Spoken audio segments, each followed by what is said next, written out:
할렐루야. 이번 주 토라포션 말씀은 토라포션 17주간 이드로입니다. 출애굽기 18장 1절에서 20장 26절, 그리고 이사야서 6장 1절에서 7장 6절, 9장 6절에서 7절, 그리고 마태복음 5장 8절에서 20절 말씀까지를 함께 살펴보시도록 하겠습니다. 어제 밤에 예배 때 실시간으로 스트리밍을 했는데 찬양부터 모든 끝부분에 끝에 11분만 남겨놓고 다 녹화가 안 됐습니다. 네. 그래서 분명히 설정을 제대로 했는데 녹화가 안 돼서 다시 음성으로만 올리도록 하겠습니다. 양해 부탁드립니다. 이번 주 토라포션 17주간 이트로는 다음의 말씀으로 시작이 됩니다. 출애굽기 18장 1절 세번역 성경으로 읽어드리도록 하겠습니다. 미디안의 제사장이며 모세의 장인인 이드로는 하나님이 모세와 그의 백성 이스라엘에게 하신 일, 곧 주님께서 어떻게 이스라엘을 이집트에서 인도하여 내셨는가 하는 것을 들었다입니다. 이제 이 미디안의 제사장인 이드로의 배경을 좀 살펴볼 필요가 있는데요. 이제 우리는 아브라함의 후손이죠. 아브라함이 아내 사라와 90세 때 하나님 자녀를 낳을 거라는 약속을 받고 100세 때 이제 아들을 낳죠. 이삭을 낳죠. 근데 이제 아브라함의 자녀들이 있잖아요. 사라를 통해서 낳은 이삭의 계보를 잇기 위해서 하나님은 이제 아브라함에게 이제 또 다른 아들, 이제 하갈을 통해 낳은 이스마엘과 하갈을 이제 아라비아 반도를 내쫓는 일이 있습니다. 그런데 이제 첩인 그두라를 통해 아브라함의 인생의 말년에 첩인 그두라를 통해 또 아들들을 낳아요. 그 말씀이 창세기 25장 6절 말씀에 나와 있습니다. 제가 잠깐 읽어드릴게요. 첩들에게서 얻은 아들들에게도 한 몫씩 나누어 줬는데 그가 죽기 전에 첩들에게서 얻은 아들들을 동쪽 곧 동방 땅으로 보내어서 자기 아들 이삭과 떨어져서 살게 하였다라는 말씀이 있습니다. 이제 그두라를 통해 낳은 아들들을 이삭의 아들들과 충돌하지 않게 하기 위해서 아브라함이 이제 그두라의 아들들을 이제 동쪽으로 보내요. 근데 그두라의 아들들 중에 아들의 이름이 바로 미디안입니다. 그는 후에 미디안 족속의 조상이 되죠. 그래서 이 창세기 25장 4절 말씀 보면 미디안의 아들은 하면서 이렇게 나옵니다. 누가 나오냐면 에바와 에벨과 하녹과 아비다와 엘다인데 이들은 모두 그드라의 자손이다 라고 나와 있습니다. 바로 이 이드로가, 모세의 장인이 이드로가 이 미디안 족속의 제사장이었던 것입니다. 이제 유대인들이 보는 미드라시에 따르면 이드로의 원래 이름이 예테르예요. 바로 이 오늘 토라포션의 부제목으로 제가 설정한 우리는 남은 자인가 라는 그 남은 자입니다. 예테르의 뜻이 남은 자입니다. 근데 하나님이 이트로라고 바꿔주셔요. 그분의 풍성함이라고 바꿔주십니다. 오늘 본문 말씀의 창세기 18장부터 모세가 이제 장인 이드로에게 여호와께서 이스라엘을 도우신 일들을 낱낱이 고합니다. 곧 바로와 이집트 사람들한테 하신 10가지 재앙과 출애굽 과정 가운데 홍해가 갈라지는 만나 매출하기를 하늘에서 내려주시고 낮에는 구름 기둥과 밤에는 불 기둥으로 일하신 여호와의 모든 초자연적 기적들을 그 모세의 장인 이드로에게 말하고 또 자신들이 출애굽하여 오는 길에 겪었던 수많은 고난들 주님께서 또한 어떻게 건져주셨는지를 상세하게 말합니다. 하나님의 일하심을 들은 장인 이드로는 기뻐하면서 여호와를 찬송하고 희생제물을 드리며 또 모세의 형 아론과 모세의 이스라엘 백성들의 장로들과 함께 떡을 먹습니다. 하나님은 광야에서 모세에게 장인 이드로를 만나게 하셨습니다. 이 장면에서는 모세의 장인은 모세에게 있어서 너무도 귀중한 영적 멘토로 등장해요. 또 미디안의 제사장이었던 이드로는 모세에게 영적 방향 또한 제시해 줄 수 있는 미디안의 제사장이자 하나님을 경외하는 예배자 제사장이었던 것입니다. 장인 이드로는 사람들이 무슨 일만 생기면 모세에게 다 모든 송사를 변호해주고 가려주고 분별해줄 것을 요청하는 그 일을 마땅치 않다라고 생각합니다. 모세 한 사람이 모든 일을 다 돌볼 수 없었기 때문입니다. 그래서 유능한 리더들을 세우고 또 역할을 분담하는 그 조언을 해줍니다. 그렇게 해서 백성의 지도자로 천부장과 백부장과 50부장과 10부장이 세워집니다. 사람을 세워주는 조건은 이러했습니다. 출애굽기 18장 20절에서 21절 말씀을 함께 읽어보도록 하겠습니다. 출애굽기 18장 20절에서 21절.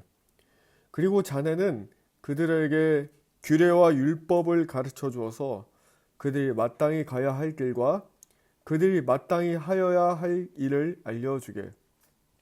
또 자네는 백성 가운데서 능력과 덕을 함께 갖춘 사람, 곧 하나님을 두려워하며 참되어서 거짓이 없으며 부정직한 소득을 싫어하는 사람을 뽑아서 백성 위에 세우게.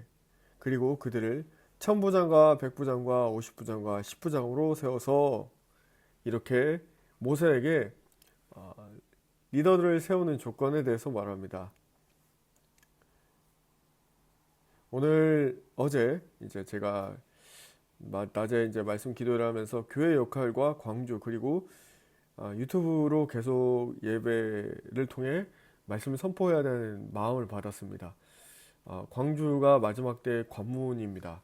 지금 광주가 살아야 대한민국이 변한다라는 이제 플랜카드가 이제 광주 전역에 붙어 있습니다. 세이브 코리아라는 그 집회를 하고 있습니다. 제가 뭐 견해를 말하진 않겠지만 광주가 바뀌어야 광주가 마지막 대한민국의 이 변곡점이자 이 가장 중요한 시점이고 가장 중요한 거점입니다.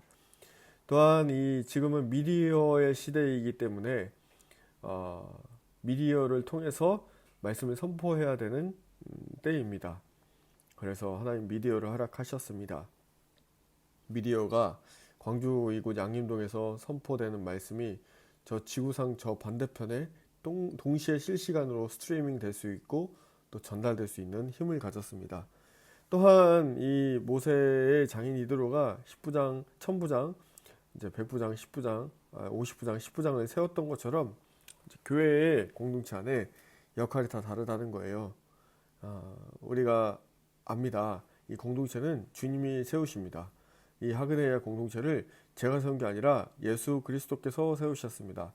그리고 너무도 사랑하는 아름다운 공동체로 우리를 이끌어가고 계시고 어제 예배 후에 정말 진솔한 교제가 있었는데 정말 우리 사랑하는 성도님들 통해서 전 너무도 많은 사랑을 받고 있고 정말 많은 다른 사람들에게 우리 공동체 와서 봐라 함께 경험해봐라 라고 말하고 싶을 정도로 너무도 아름다운 사람들을 하나님께서 허락하시고 아름다운 공동체를 이끌어가고 계십니다. 이사야서 56장 7절 말씀에 이사야 선지자가 교회는 어떠해야 되는지 만민이 어떻게 기도해야 하는 집이 되어야 되는지 에클레시아는 어떠해야 되는지 예언적으로 선포합니다. 그 말씀을 나누겠습니다. 이사야서 56장 7절 내가 그들을 나의 거룩한 산으로 인도하여 기도하는 내 집에서 기쁨을 누리게 하겠다. 기도하는 내 집에서 뭘 누리게 한다고요? 기쁨을 주님이 우리에게 누리게 하길 원하십니다. 제가 참 신앙생활 하면서 예배가 전투이며 예배가 사수되고 살아나야만이 생명을 살 수 있다라고만 생각을 해왔어요. 근데 우리 공동체 통해서 주님이 가르쳐 주신 건 기쁨이 넘치고 사랑이 넘치는 그런 공동체입니다. 그래서 앞으로 정말 주님을 사랑하는 마음을 통해 기쁨이 넘쳐야 우리가 주님을 끝까지 따를 수 있잖아요. 그래서 정말 저도 권위적인 모습 다 버리고 율법적인 모습 다 버리겠습니다. 참 노력을 많이 해야 됩니다. 저도 제 안에 많이 묻어있기 때문에 그런 종교적이고 율법적이고 권위적인 모습을 다 버려버리고 정말 주님 안에서 아름답게 살아가는 그런 공동체를 되기를 하그네야 생각날 때마다 중보해 주십시오. 또 그런 자들이 진리를 갈망하고 자유를 갈망하고 또 기쁨을 갈망하는 그런 예배자들이 모여서 연합을 이루기를 또한 기도해 주십시오. 또 그렇게 실제로 풀어지기를 선포하고 기도합니다. 이사야서 56장 7절 말씀 이어서 읽겠습니다. 또한 그들이 내 제단 위에 바친 번제물과 희생제물들을 내가 기꺼이 받을 것이니 나의 집은 만민이 모여 기도하는 집이라고 불릴 것이다. 아멘. 주님이 우리의 섬김과 헌신과 번제물과 희생제물을 주님이 기꺼이 받으실 거라고 말씀하십니다.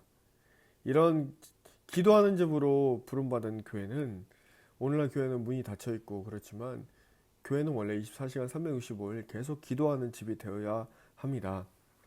그래서 저희도 기도의 집을 하면서 저희 교인이 아닌 분들이 와서 오셔서 기도하시는데 더 많은 분들이 오셔서 기도하셨으면 좋겠습니다.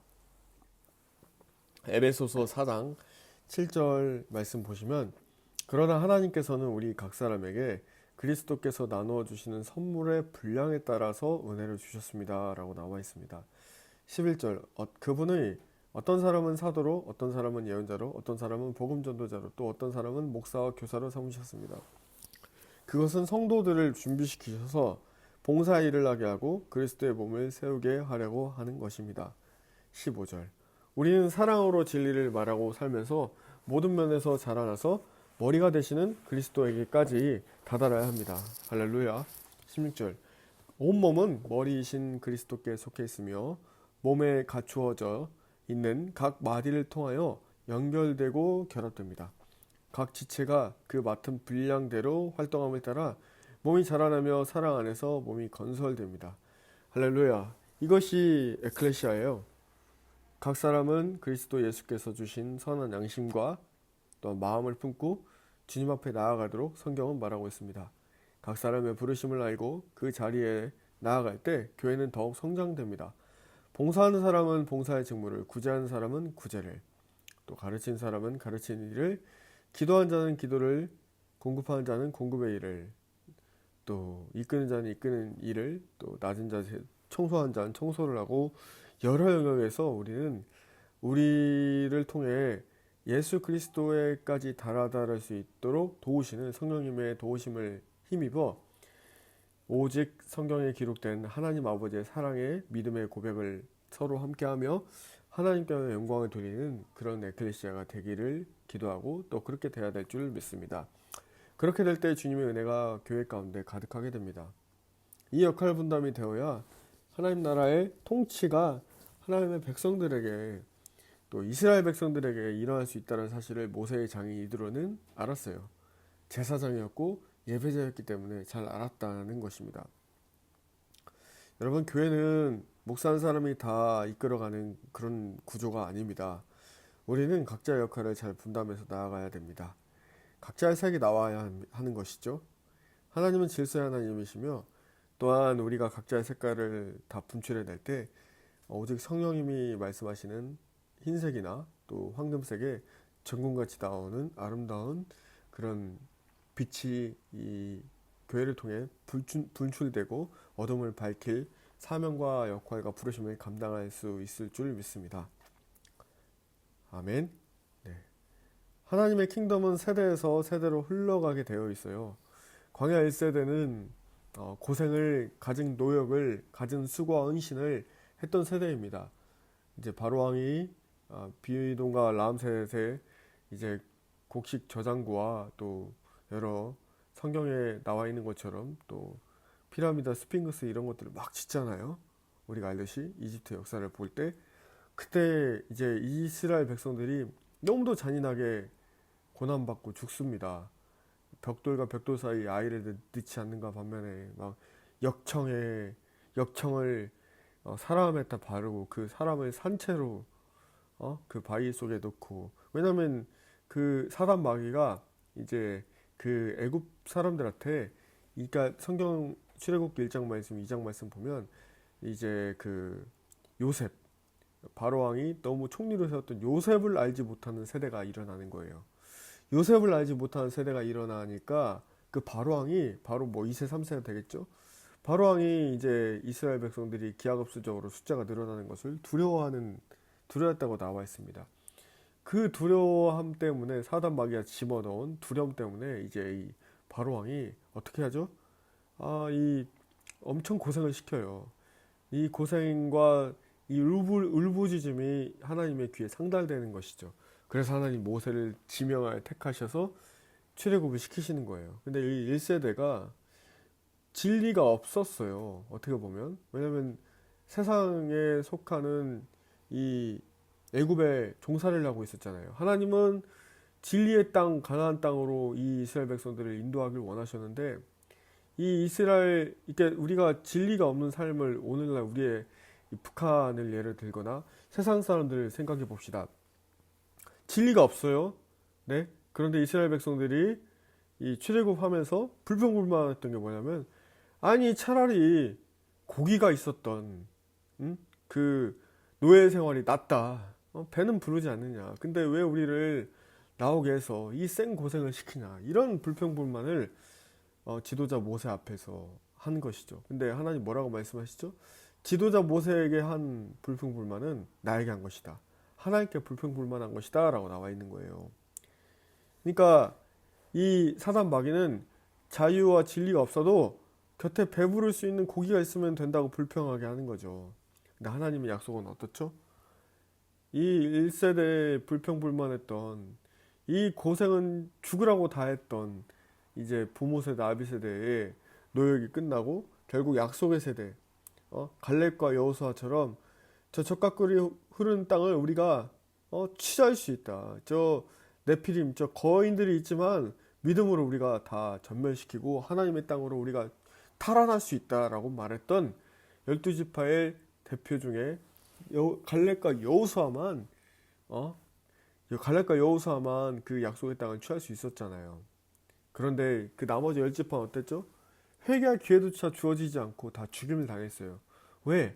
그 믿음 없는 말 한마디로 공동체의 사기를 저하시키고 공동체의 큰 부르심을 파괴할 수 있다는 거였습니다. 그래서 우리가 믿음의 말을 하는지 아니면 죽음으로 끌어당기는 말을 하는지 우리 입술을 말을 조심해야 될 줄 믿습니다. 이제 오늘 이트로에 대해서 나누고 있어요. 이트로는 그 뜻은 남은 자라고 했어요. 또한 그분의 풍성함이라는 뜻을 가지고 있다고 말씀드렸습니다. 우리는 주님이 선택하신 백성들이죠. 남은 자답게 살아야 돼요. 저는 어제 이제 이틀 연속, 3일 연속으로 설교를 좀 쉽게 해달라는 요청을 받았어요. 아주 귀에 쏙쏙 들어오게 해야겠죠? 쉽게. 이제 어젯밤에, 그저께 밤이죠? 저희 아들 시온이에게 너무도 놀라운 질문을 받았습니다. 뭐라고 하냐면, 아빠, 하나님이 살아계시면 왜 사탄을 그냥 두시는 거예요? 이 9살 아이가 이런 엄청난 질문을 한 겁니다. 이 질문은 신학대학원에 나오는 질문이거든요. 네, 제가 제 아는 모든 지식을 충동해서 대답을 했어요. 그랬더니 우리 아들이 뭐라고 하냐면 아빠 이거 다 아는 내용이에요. 근데 아빠가 진짜 질문에 대한 답을 안 해주고 있어요. 왜 사탄을 놔두는 거예요? 그러니까 그때 제 마음에 성경에 나와 있는 기록되어 있는 말씀을 전해야겠다라고 생각이 들어서 지금의 때가 어느 때인지 요한계시록 말씀과 예수님을 보내신 하나님의 아버지의 마음과 이런 것들을 아이가 알아듣기 쉽게 쏙쏙쏙 나눴더니 아들이 뭐라고 하냐면 아빠가 쉽게 표현해 주니까 귀에 쏙쏙 들어와요. 이렇게 말해 주니까 너무 격려가 되는 거예요. 왜냐면 저희 공동체에 이제 갓 믿기 시작한 형제들이 왔는데 이제 이 아이들을 어떻게 하면 저희 공동체에 그러니까 전에 믿음을 막 시작한 성도님이 오셨는데 제가 놓쳤어요. 왜냐면 쉬운 어떤 복음의 메시지를 전하지 못했기 때문에 그렇습니다. 근데 이제 시온이 통해서 하나님이 은혜를 주시는 게 이렇게 쉽게 얘기하면 되겠구나. 어떤 교리와 어떤 그런 것을 하려고 지식을 전달하려고 하는 것이 아니라 내가 삼켜서 소화된 레마의 말씀을 이제 전하면 되겠구나. 이제 그래서 주일날마다 정말 예수님 위주로 또 성경 말씀에 나와 있는 기록된 말씀을 깊게 좀 묵상하고 표현해 보려고 합니다. 네, 기도해 주세요. 그래서 다시 말씀으로 가겠습니다. 출애굽기 19장 말씀 보면 이스라엘 백성들이 시내산에 이르는 장면이 나와요. 그때 주님 말씀하시죠. 이제 너희가 정말로 나의 말을 듣고 내가 세워준 언약을 지키면 너희는 모든 민족 가운데서 나의 보물이 될 것이다. 온 세상이 다 나의 것이다. 그러므로 너희는 내가 선택한 백성이 되고 라고 주님 말씀하십니다. 할렐루야. 주님은 이스라엘 백성들을 선택하셨어요. 그리고 우리 아들 시온이에게도 이스라엘을 선택된 것을 말해주었어요. 그리고 교회들이 잠들어서 7천년의 역사 가운데 천년 왕국을 믿지 않음을 말해주었습니다. 이제 사탄은 왜 그냥 두냐에 대한 대답을 이렇게 해주니까 아들이 알아듣더라고요. 예수님이 다시 인류의 역사가 7천년 역사인데 6천년 역사가 거의 다 끝나가고 있다. 하루가 천년 같고 천년이 하루 같다. 예수님이 오시면 천년 동안 우리가 이스라엘에서 예루살렘에서 함께 왕노릇하며 이 모든 하나님 나라를 통치하게 된다. 근데 그 대상은 누구냐? 요한계시록 13장 말씀 나와 있는 것처럼 시온아 아들아 머리와 손목에 표를 받지 않는 사람들이다. 그 표가 뭐예요? 물어보길래 666이야. 이 표를 받지 않으면 매매를 못하게 해. 근데 그 일이 가까워지고 있어. 아들이 무서워 말하는 거예요. 무서워 아빠 그럼 어떻게 해야 돼? 이거를 강제적으로 시행하기 전에 예수님이 우리를 데려가셔. 이걸 얘기해줬더니 다행이다 하면서 기뻐하는 거예요. 할렐루야. 이것이 복음이에요. 예수님 우리 너무 사랑하세요. 예수님 우리 너무 사랑하셔서 그 사랑으로 가길 원하시는데 저도 반성을 해야 될 게 너무 사명감 부르심이 너무 사명감에 투철해서 낮은 자세로 사람들을 사랑하라고 주님이 공동체를 허락하셨는데 이 모습이 너무 부족했던 것 같습니다. 사랑하는 여러분, 우리는 영원한 형벌의 죄악에서 옮겨졌어요. 하지만 각 사람이 행한 대로 봉을 받을 것인데요. 성도의 옳은 행실이 세마포 옷을 희게 하는 방법이에요. 또 성도의 옳은 행실은 주님 보시기에 마땅히 옳은 행동입니다. 어제 제가 길거리에 가는 사람에게 옷을 준 것을 들은 아이들이 너무 기뻐하고 즐거워했어요. 주님이 마음이니까 그래요. 우리 모두 섬기고 사랑할 기회가 주어질 때 사람을 보며 이 이유 때문에 저 이유 때문에 사람 때문에가 아니라 하나님을 사랑하기 때문에 섬기고 사랑하는 그런 하그네이아 교회 공동체가 되기를 축복합니다. 출애굽기 19장 16절에서 19절 말씀을 읽겠습니다. 출애굽기 19장 16절에서 19절 말씀. 마침내 셋째 날 아침이 되었다. 번개가 치고 천둥 소리가 나며 짙은 구름이 산을 덮은 가운데 산양 뿔나팔 소리가 우렁차게 울려 퍼지자 진에 있는 모든 백성이 두려워서 떨었다. 모세는 백성이 하나님을 만날 수 있도록 진으로부터 그들을 데리고 나와서 산기슭에 세웠다. 그때 시내산에는 주님께서 불 가운데서 그곳으로 내려오셨으므로 온통 연기가 자욱했는데 마치 가마에서 나오는 것처럼 연기가 솟아오르고 온 산이 크게 진동하였다. 나팔 소리가 점점 더 크게 울려 퍼지는 가운데 모세가 하나님께 말씀하려니 하나님이 음성으로 그에게 대답하셨다. 할렐루야. 상상해 봅시다. 시내산 기슭에 이제 이스라엘 백성들이 있습니다. 짙은 구름이 산을 덮어요. 나팔 소리가 퍼져요. 예수님 오실 때도 그래요. 하늘에서 소파의 소리가 들리게 될 것이다 라고 성경은 기록해요. 온 산과 바다와 하늘이 진동하게 될 거예요. 주님은 모세에게 너희가 나에게 가까이 오는 제사장도 자신을 성결하게 하려 한다고 말씀하세요. 그게 출애굽기 19장 22절에 나와 있어요. 나 주에게 가까이 오는 제사장도 자신을 성결하게 해야 한다. 그렇게 하지 않으면 나 주가 그들로 쳐서 죽일 것이다. 할렐루야. 여러분, 예수님을 사랑하는 슬기로운 깨어있는 다섯처녀는 반드시 자신을 성결하게 거룩하게 지켜야 돼요. 주님이 거룩하시기 때문에 너희도 거룩하라 말씀하셨어요. 이 마지막 때 사탄이 우는 사자로 신부들의 작은 틈새를 공략해요. 우리는 말씀을 알아 말씀 많이 읽고 말씀을 가까이 해야 말씀의 기준이 세워지고 분별력이 생겨요. 이 분별력은 날카로운 사람은 말씀의 칼날이 곱게 갈아져서 날쌘 검처럼 세워지는 것입니다. 네, 그 길은 참 어려워요. 외로워요. 찾는 사람이 적어요. 근데 그게 생명입니다. 할렐루야. 네. 주님이 모세에게 아론과 함께 시내산으로 다시 올라오라고 말씀하세요. 그때 10계명을 주십니다. 첫 번째 계명이 너는 내 앞에서 다른 신들을 섬기지 못한다 이 말씀입니다. 어제 저는 자녀들에게 이 10계명을 가르쳤어요. 아이들한테 가르친 10계명은 아이들아 얘들아 하나님보다 더 사랑하는 것은 우상일 거 아닐까. 우상이에요 그러더라고요. 맞아요. 제가 아이들을 주님보다 더 사랑하는 건 우상이 될 수 있어요. 또한 아내가 주님보다 부모나 남편이나 아이들을 더 사랑하는 것은 우상이 될 수 있어요. 그래서 우리가 서로 사랑한다면 주님의 율법과 규명을 잘 지켜야겠죠? 10계명을 선포함으로 출애굽기 말씀 마무리하겠습니다. 1계명 너는 나 외에는 다른 신들을 내게 두지 말라. 2계명 너를 위하여 새긴 우상을 만들지 말고 섬기지 말라. 3계명 너는 내 하나님 여호와의 이름을 망령되게 부르지 말라. 4계명 안식일을 기억하여 거룩하게 지키라.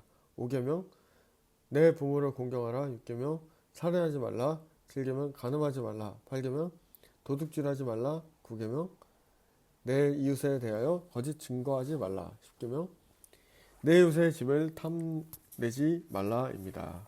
아멘. 네. 이사야서 말씀 보겠습니다. 이사야서 6장 1절에서 7장 6절 그리고 9장 6절에서 7절 말씀입니다. 하나님은 이사야를 선지자로 부르세요. 그리고 이사야를 부르실 때 제단에서 타고 있는 숯을 그 입술에 댑니다. 이사야가 화로다. 내가 부정한 사람인데 입술이 부정한 백성 가운데 살면서 주님을 만났다. 그래서 두려워 떱니다. 그때 주님께서 이사야에게 너희 전에 사하였다. 내가 누구를 저 백성들을 향해 보낼까? 그럴 때 이사야가 자원한 심정으로 손 들고 주님 제가 여기 있습니다. 저를 보내주세요. 이 백성이 그때 주님이 말씀하세요. 이 백성이 너희가 듣기는 늘 들어라. 하지만 깨닫지 못한다라는 거예요. 오늘날의 모습과 똑같죠. 정말 깨달은 은혜가 있어야 돼요. 그때 너는 이 백성의 마음을 둔하게 하여라. 이사야 6장 10절에서 13절 말씀이에요. 그 귀가 막히고 그 귀가 감기가 하여라. 주님 언제까지 그렇게 하실 겁니까? 이사야가 물어보니까 주님 말씀하세요. 성읍들이 황폐하여 주민이 없어질 때까지 사람이 없어서 집마다 빈집이 될 때까지 하지만 주님의 주민의 10분의 1이 아직 그곳에 남는다 해도 그들도 다 불타서 죽을 것인데 밤나무나 상수리나무가 잘릴 때에 그루터기 남듯이 거룩한 신 남아서 그 땅에서 그루터기가 될 거다라고 말씀하세요. 네. 주님이 이 마지막 시대에 현 모습과 같아요. 저도 기도를 하고 있어요. 하나님, 이 어지러운 세상에 이 한 목숨 살다가 이제 갈 것인데 내가 무엇이 두려워서 주님이 주신 그 보석과 같은 마음들과 이 시대와 이 마지막 시대와 이 교회들을 향한 신부들을 향한 주님의 아들 딸들을 향한 마음들 하트들을 주셨다면 그리고 저에게 굉장히 예리함을 주셨거든요. 굉장히 날카롭고 예리해요. 제가 이게 사람에게 쓰이는 것이 아니라 빚을 일에 쓰여야 됩니다. 저의 기도 제목은 교회에 쓰이길 바래요. 각 주님이 세우신 예수와의 공동체 가운데 주님의 성도들을 한 명이라도 깨우고 마지막 때를 준비하며 이제 북한의 문이 열렸을 때 우리가 이 땅에서 잘 먹고 잘 살자가 아니라 정말 낮은 곳을 향하여 나아가야 되잖아요. 그래서 주님 오실 길을 예비해야 되잖아요. 그 일에 주님 저를 사용해 주십시오 라는 기도가 있어요. 맨 먼저는 가정 회복이고요. 네. 네, 이사야서 6장 10절에서 13절 말씀에 이사야가 예언자 사역을 할 때 사람들의 마음은 더 경팍해지고 마음이 둔하게 되었어요. 앞으로 더 그렇게 될 겁니다. 하지만 예수 그리스도의 사랑은 모든 허다한 죄를 덮습니다. 우리 안에 그래서 필요한 게 하나님의 사랑입니다. 하나님 사랑이 충만해져야 기쁨이 회복되고 행복이 회복될 줄 믿습니다. 네, 할렐루야. 우리는 남은 자일까요?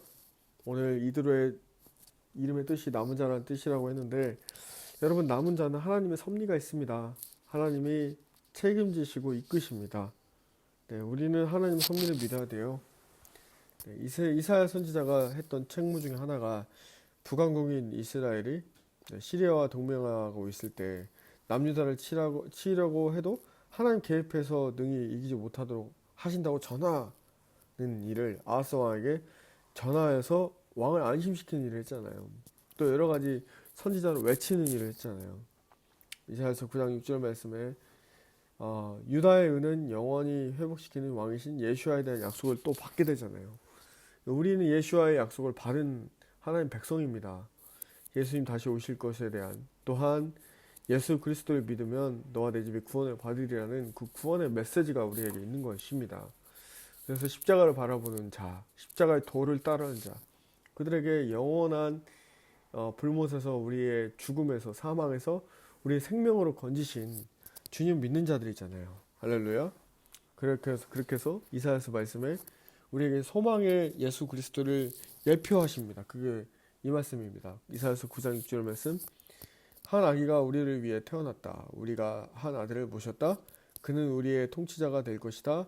그의 이름은 놀라우신 조언자, 전능하신 하나님, 영주하신 아버지, 평화의 왕이라고 불릴 것이다. 아멘. 이제 마태복음 5장 8절에서 20절 말씀을 이렇게 보겠습니다. 저희가 주일마다 산상수훈 말씀 잠깐 보고 있는데요. 네. 다윗의 아들로 오신 천국을 유업으로 약속받으셨던 예수 그리스도. 마태복음 통해 천국의 하나님 나라에 가까이 가는 것은 뭐가 필요하다? 믿음이 필요하다라는 것을 말씀하세요. 사랑하는 여러분, 말씀 마무리하겠습니다. 신부단장 하는데 진짜 신부단장이 뭔지 한번 생각해 봤으면 좋겠어요. 같이. 와, 신부단장이 뭘까요? 어떤 분들은 내가 준비되지 않았는데 라는 두려움에 있는 분들도 있어요. 그런데 그 준비는 내가 하는 것이 아니라 내가 하는 방법이 있죠. 근데 모든 거 하나님께 맡겨야 돼요. 근데 우리가 준비될 수 있는 건 하나님 말씀 먹어야 돼요. 신부단장은 뭘까요? 말씀이에요. 하나님 말씀을 옷을 입어야 되는 거예요. 말씀이 없으면 옷을 벌거벗고 있는 것입니다. 성결하게 해서 옷을 빠는 말씀으로 날마다 내 생각과 언행을, 마음 중심을 살펴보는 거예요. 그렇게 해야 비로소 내 행위를 깨끗하게 하고 불필요한 행위를 잘라내고 날마다 주님 앞으로 나아갈 수 있게 되는 거예요. 아멘. 그렇게 되시길 축복합니다. 할렐루야. 말씀으로 내 혼과 영에 섞여 들어와 있는 것을 잘라내야 되는 것입니다. 더럽혀진 것을 깨끗하게 해서 신부가 예복을 준비하는 과정이 날마다 말씀을 통해 나를 변화시켜 가는 삶일 줄 믿습니다. 그것이 깨어있는 신부의 준비예요. 주님이 도우십니다. 주님께 의탁하십시다. 그래서 내 삶의, 내 생각의 기준이 말씀이 되어야 되는 거예요. 우리의 생각과 마음을 성결하게 하고 희게 해야 됩니다.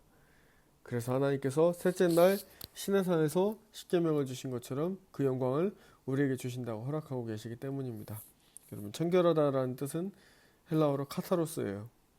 깨끗하고 순수하며 오염되지 않고 죄책감 없는, 더 나아가 불로 연단된 상태, 가지치기를 통해 깨끗한 열매를 맺을 수 있는 포도나무의 상태를 의미합니다. 여러분, 말씀은 우리의 생각과 마음에 무성하게 자란 가지를 치고 불로 연단해서 깨끗하게 도와줍니다. 교회의 기준은 하나님 말씀이에요. 우리 남은 신부들이 이제 말씀으로 연달되어 주님 앞에 잘 서는 그런 마지막 때 신부이자 저희 하그네의 공동체가 되도록 날마다 주님 앞에 말씀으로 시간과 마음을 들이면서 나아가는 우리 모두가 되었으면 좋겠습니다. 네, 말씀 마무리하겠습니다. 감사합니다. 할렐루야. 사랑하고 축복합니다.